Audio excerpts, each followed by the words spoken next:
and another terrifying deep-sea creature was revealed to the world.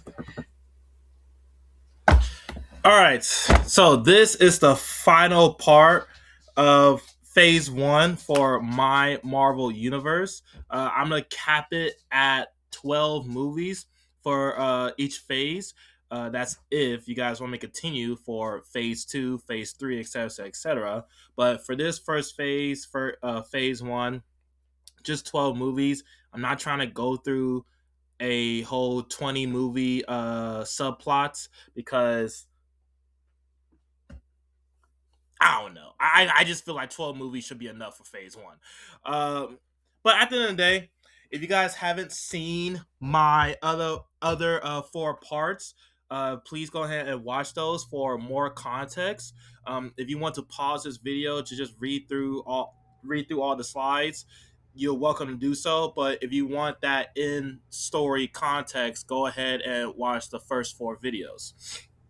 Again, do not be discouraged about the do not be misled by the wallpaper, because just because I have the wallpaper does not mean all these characters are going to be in the Marvel universe. So don't take it as a jab, don't take it as a diss of me dissing or jabbing your favorite character, because at the end of the day, everything that needed to be done for each of these characters has already kind of been done for at least majority of them.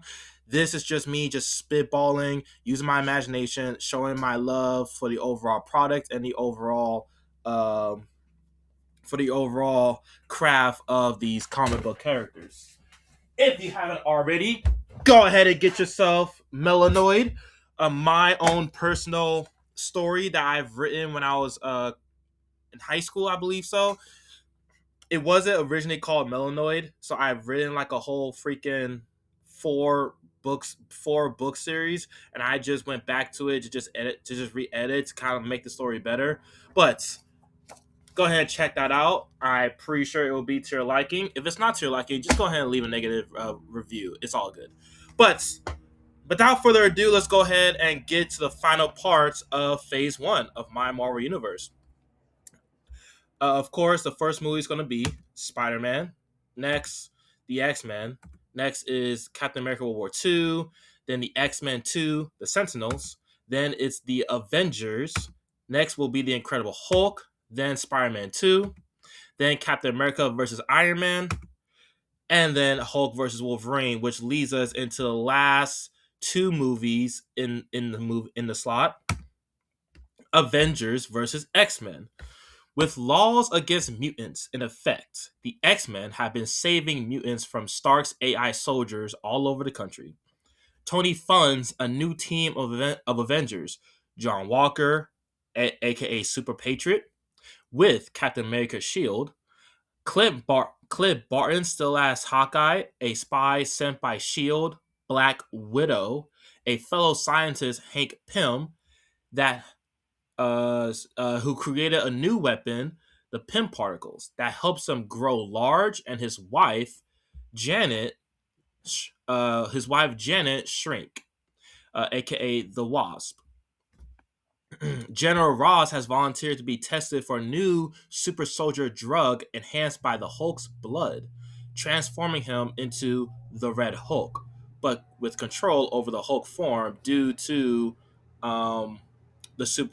to the enhancement of the super soldier serum. Tony Stark having the Hulk's blood from the last movie, Wolverine versus Incredible Hulk. Again, go ahead and watch that video for more context. Tony attempts to bring back Spider-Man, but Spider-Man refuses. Spider-Man changes his mind when Tony reveals he knows his identity, and Venom, aka Eddie Brock, works for him too. Tony is willing to put his Aunt May in danger if Peter refuses. This Avengers team captures more young mutants. The agency knows the true threat, which is Professor X. Government soldiers unleash multiple attacks on Professor X's safe houses and safe homes. Big fights commence in many locations with the Avengers versus the X-Men. Hank Pym, now Giant Man, enters the fight, causing the X-Men to flee. Professor X calls Jean and Storm telepathically to join together to save the last remaining mutants.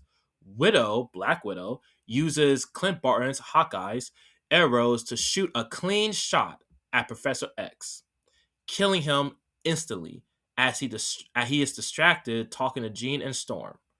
They both feel Charles' death and anger, causing Jean to kill all the soldiers.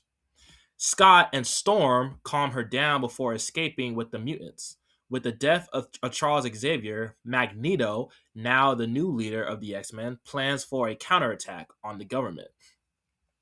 Learning what happened, Peter grows in anger. Clint grows frustrated due to it being one of his arrows that was the killing weapon. Widow will also reveal she was hired by Tony to complete this secret mission. Tony assembles the Avengers for a speech, a huge panel to represent this is our so-called new Avengers of America. The X-Men, led by Magneto, attack the summit. Avengers versus X-Men fight commences. Now, I want this fight to last at least about 30 minutes of the movie, going from the government building and spilling into the city streets.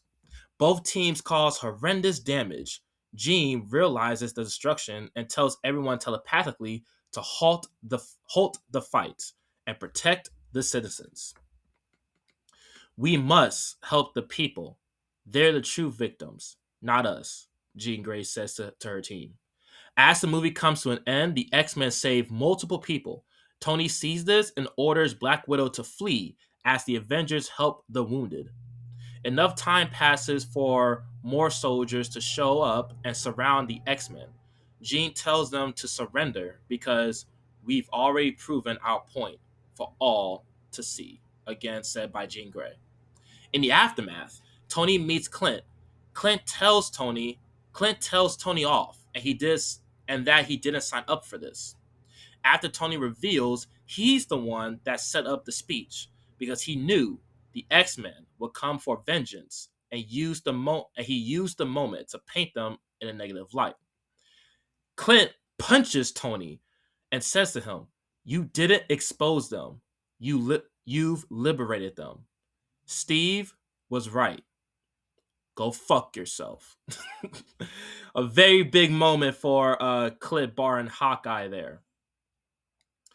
Steve was right. Go fuck yourself. I quit. Tony allows him to leave, and he fires Peter to free him. But Venom will remain. The X-Men, along with other mutants, have been jailed at the raft. Tony addresses the country once again, blaming the mutants for the casualties. But more and more people disagree due to the X-Men protecting the citizens. Peter returns home, hugging Aunt May, still in search for Eddie, as he stands with Tony, second guessing his decision. And that will be the end for X-Men vs. Avengers, which will lead on to the next movie, the last movie in the phase, Captain America: Rise of Ultron. With Tony leaning more into alcohol since the run-ins with the mutants and now finding out Steve Rogers has freed the X-Men along with a handful of mutants. He's fallen. Excuse me, I think I missed a post-credit scene for the last movie. Excuse me for a second. We'll go back to it. Peter returns home hugging Aunt May, still in search for Eddie, as he stands with Tony second-guessing his decision. The post-credit scene shows Jean Grey in her cell, as her cell blocks, all of her powers, as the other mutants and X-Men cells. A guard walks up and unlocks her door. She can't read the guard's mind yet because her powers are still coming back to her. The guard takes off his helmet, revealing to be Steve Rogers. There we go. Now we're all caught up. Now we go into the last movie of the phase, Captain America: Rise of Ultron.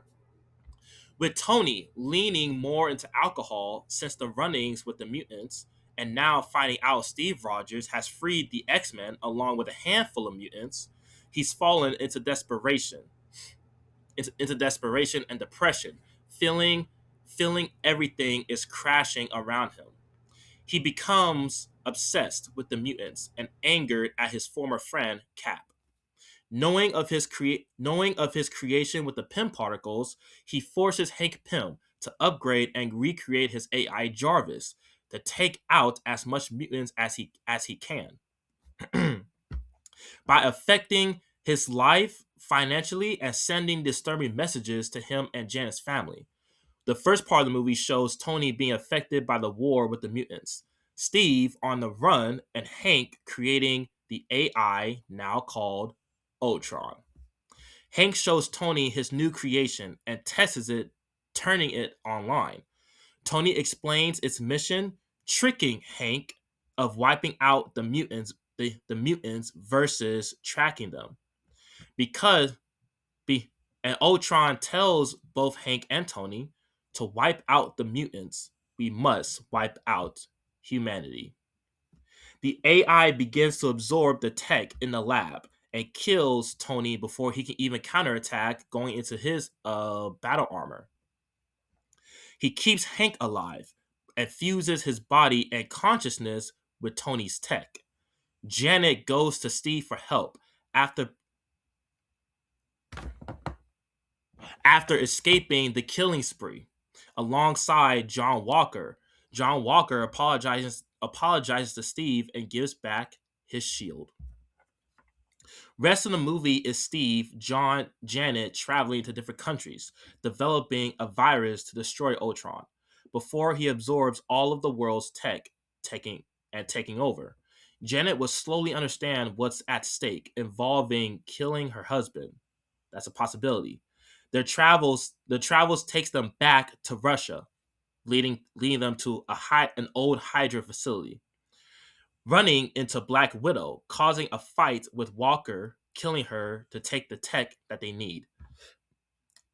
Their travels also take them to Latveria through John Walker's great grandparents being former tech agents for Victor Von Doom, Latveria's monarch, and them sneaking into Wakanda after learning about vibranium. King T'Challa learns of the world's threat and aids the spies. As they return back to the U.S., Ultron boss destroy their plane and attempt to stop their goal. In this fight, Ultron murders Janet, revealing that Hank Pym is truly gone forever. T'Challa and the Wakandans save Steve and Walker and return them back to the kingdom. The movie ends with Ultron taking control of all of Earth's tech and begins to start slaughtering humans and mutants across the globe. The end credit scene shows Steve waking up from being unconscious from Ultron's plane attack, and he sees T'Challa, but is surprised to see Blue Marvel and Victor Von Doom talking as partners. Welcome back, Captain. We're going to need you and everyone, and I mean everyone, says Victor Von Doom. And that is the end of that movie, as well as the first phase of my Marvel universe. Let me know in the comment section how you guys feeling about this. Like, how you feel about the overall, phase. How you feeling about each movie? How you feel about the characters I'm using and their character arcs.